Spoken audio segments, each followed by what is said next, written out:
Okay, so where are we and who are we here with? Hey, I'm Rob Cheung, one of the founders at Zoe Computer, and we're in our office. In our office in Brooklyn. And you're one of the founders. Can you tell me a bit about how Zoe Computer was started? Yeah, so Zoe, it's kind of our second company now, but we started as an infrastructure company serving sort of like AI inference across a bunch of different kinds of workloads, and it's a really hard systems problem. But about a year ago, we kind of pivoted to a more consumer version of still this like pretty cloud-based computing model. And Zoe Computer today is a sort of like intelligent AI computer for everybody. And specifically, it's a cloud computer. And I know at Zoe, you talk a lot about techno-feudalism.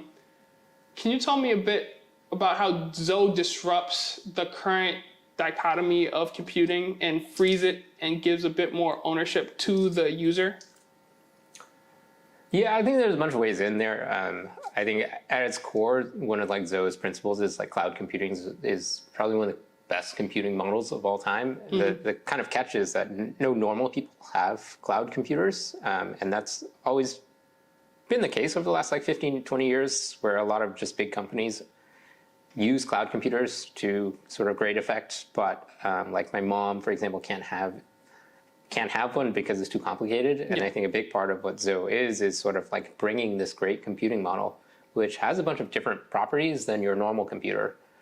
For example, it's always on, has the best internet in the world. It's like very what we call elastic, which means it can have like one CPU or 100 CPUs, like all these great features that can now finally be in the hands of normal people because I think AI is so good at sort of like mediating your relationship to this kind of a computer, whereas before you had to do it manually and it was too complicated. Yeah, and you mentioned it's too complicated, but the fact that it's too complicated now becomes your problem. What's one of the hardest issues you had to tackle when you were architecting the cloud computing network for the everyday people? Yeah, there's a lot to think about there. I think we call ourselves sometimes like AWS for your mom, and so it is like inherently a really complicated distributed system. And what we're trying to do is like build this meta system over it. But again, I think the AI does a lot of the work. The AI knows how to use computers really well, and it's sort of like if you give it enough information about how the system works itself, it can kind of like make really good kind of expert-driven decisions about how to manage itself. And this is kind of a two-pronged question, but I know you've had a lot of experience early at startups working on the product, and now you are owning a product. What, first off, pushed you into ownership and wanting to own more of a solution? And what has changed in your experience in development now that AI has become so prevalent in development and cycles have quickened and like become more, things are built a lot faster? Yeah, I mean, I don't really think of it in terms of owning or not owning. I think a lot of the startups I've been fortunate enough to work on, I think the whole team sort of feels a lot of ownership over it. And so it wasn't really about that. For this one, I think this one, it came together that Ben and I were in a position to kind of like be in charge of this thing. And a lot of it is the same as if you're a contributor, it's just like build what you want to see in the world. So on the other piece of like, how does AI change how work happens in software? I think, it's pretty important what's happening now. I think it's changing a lot. A lot of people are still just figuring out what it means and how to use it really well. But yeah, I think they're pretty subtle questions about like, what is easily automatable now and what's not. And people are figuring out workflows based on that, and it's changing every month. So it's hard to kind of like really say. Yeah. And now with Zoe, you have made it easier for the everyday people and everyday business owners to start those automation cycles. what's one thing you would want aspiring business owner to look into when they start or open up Zoe and they say, how can this help automate my workflow? It's a tough question. I think it's not like very obvious to a non-computer person what computers are even good at and not good at. And I think throwing AI in there is another kind of mix.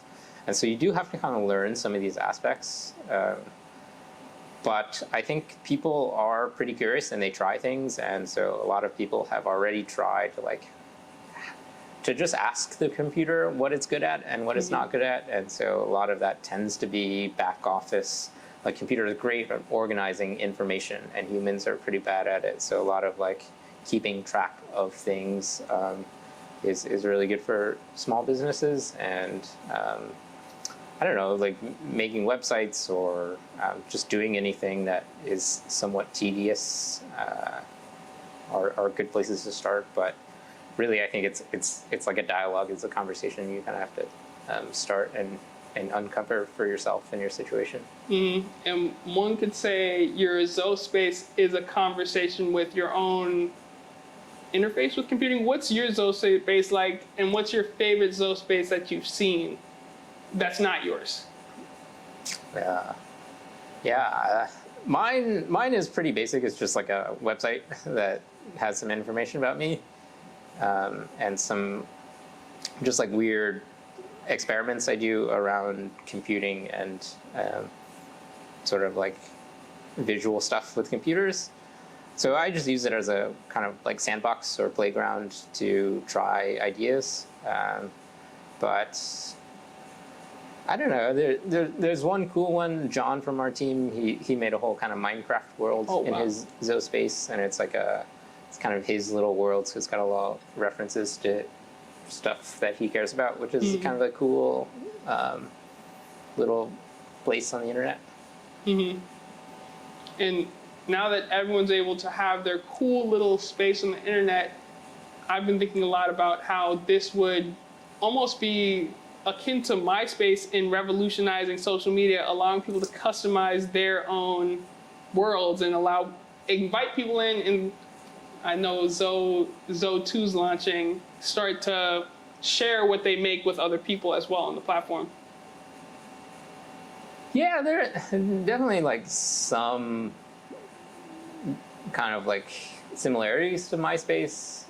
I do think like some of the same issues too.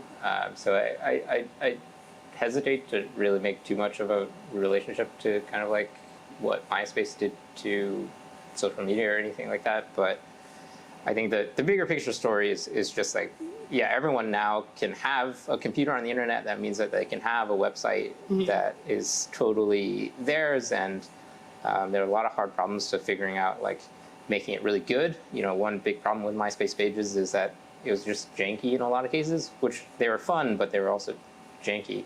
And so I think it's like a big problem to kind of like figure out, once you have all of this power, how do you sort of like kind of inject quality into it, which is a big thing that we're trying to solve. And then, yeah, V2 is about kind of making it multiplayer. I think Zoe V1 is very single player.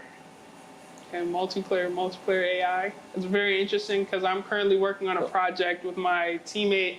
And one of the issues we have is essentially, you know, we're both talking to AI all day, and those AI agents don't have a place to communicate, so they can't say, oh, this is what he's been kind of talking about all day. And I don't necessarily want to show my chat log to them. Sometimes it's not the best.